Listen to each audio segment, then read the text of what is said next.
के बाबर से नाम है आप सबको सलाम। जैसा कि आप जानते हैं 1 दिसंबर से हमने कैरल का आगाज किया और आज हम भाई सफदर के घर में मौजूद हैं। थोड़ी देर पहले हमने क्रिसमस कैरल की और गाते हुए इनके घर में आए और उन्होंने फूलों से हमारा इस्तकबाल किया। हम इनके शुक्रगुजार भी हैं और फिर उसके बाद इबादत की गई।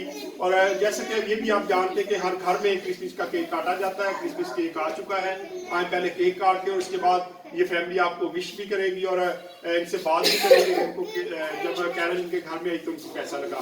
आज पहले केक काटते हैं।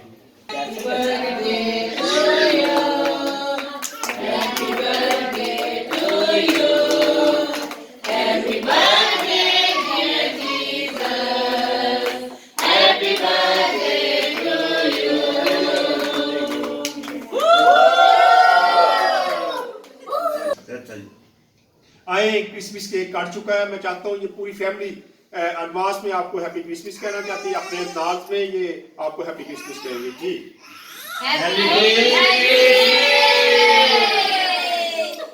थैंक यू जी, हैप्पी क्रिसमस। इन्होंने आपको एडवांस में हैप्पी क्रिसमस का हम इनके शुक्रगुजार हैं कि ये प्यार करने वाले लोग हैं और आपको इन्होंने एडवांस में हैप्पी क्रिसमस का। God bless you.